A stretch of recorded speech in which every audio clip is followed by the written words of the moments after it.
Hi Capricorn, welcome to your week ahead tarot scope with me, Raphael from Reydiant Reality. It's an absolute pleasure to have you. Thank you so much for being here. Thank you so much for joining me. If you haven't already, please don't forget to like, share, and if you should so choose and it resonates, hit that subscribe button. If you are already a continued subby, you know I love you for it.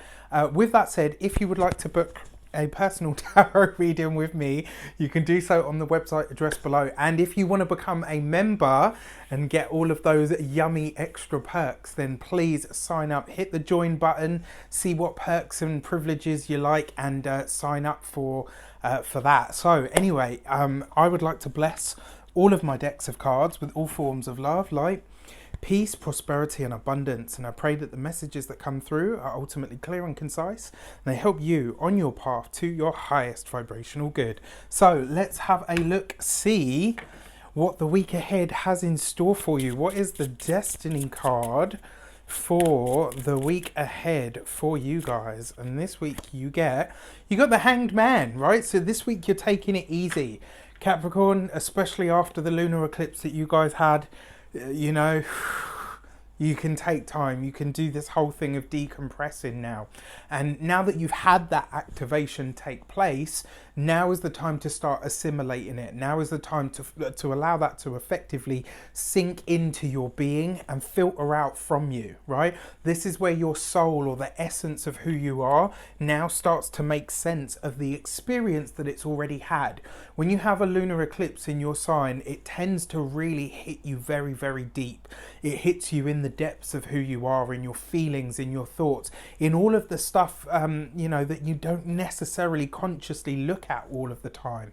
So the fact that you've got the Hanged Man as your destiny card, you're taking it easy, you are literally doing the internal work, and ultimately you are enjoying the fruits of the labor that have already been done. The thing about the Hanged Man is a lot of people say like, oh, you know, it's stasis, and it can be that. So trust me, I've had it, you know, where it's happened to me personally. I've, you know, read for myself and I've seen the Hanged Man card, and straight after, what transpired was, if you don't put the brakes on, the universe will put the brakes on for you. But it's also spirituality, and it's also taking a conscious moment to be with the energy or the experience that you are having. It's about acceptance and surrender. And I kind of feel like you guys are doing this, and it's not like oh, I have to prostrate myself before the universe. It's not about that. It's about really just kind of letting go and letting things happen the way that they're supposed to. This is about you working with the energy of the lunar eclipse that you've already experienced, and now you're ready to turn that intense mystical experience into something really practical that you can use on an everyday basis, right? So let's give it some context. You got the Fool. Yeah, this is all about new beginnings. It's about where you go from here, right? The lunar eclipse is a completion, it's an ending. And this week, this is where you're really going to see what starts to end in your life, what it is that's going to leave, who it is that's now being filtered out in favor of everything that is destined to make its way into your life. The Fool card is the universe's and the tarot's greatest blessing and greatest trick. It's the hand of destiny and fate working in your life. It's very Uranian in its energy, very you know, very very very different in its approach, because you can't really predict the Fool card. You can kind of guess where it will go, you can postulate and, you know, debate about it, but you can never exactly put your finger on it. And the reason being is because it's almost like you see it as a gift, right? The Fool card brings something into your life that changes things for the better. So this is where you can start to see why you've had the experiences that you've had, and more importantly what that means for you going forward. So when new things, new people show up, when you have dreams this week that are very surprising or seem to be very revealing, you listen to them because they are giving you information that could be gold, right? So let's have a look behind the scenes. You've got the Seven of Swords. Now this is not a great card. You guys know me by now. I just kind of tell you as it is.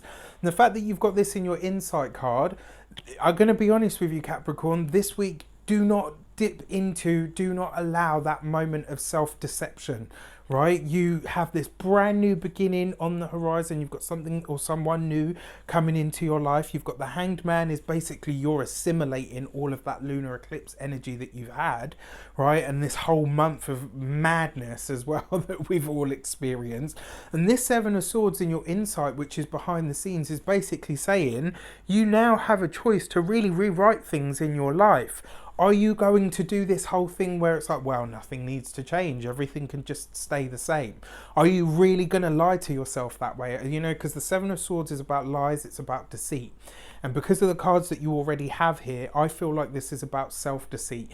Do not lie to yourself and tell yourself that nothing needs to change and I don't need anyone or anything new in my life.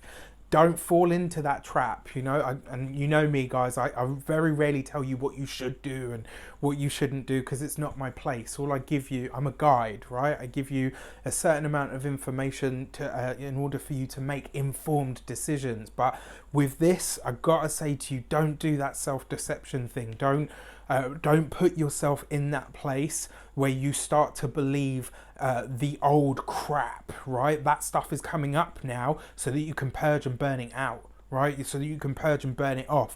And if anyone knows about purging in really deep ways, you guys have Pluto in your sign at the moment, right? So you guys know all about that. And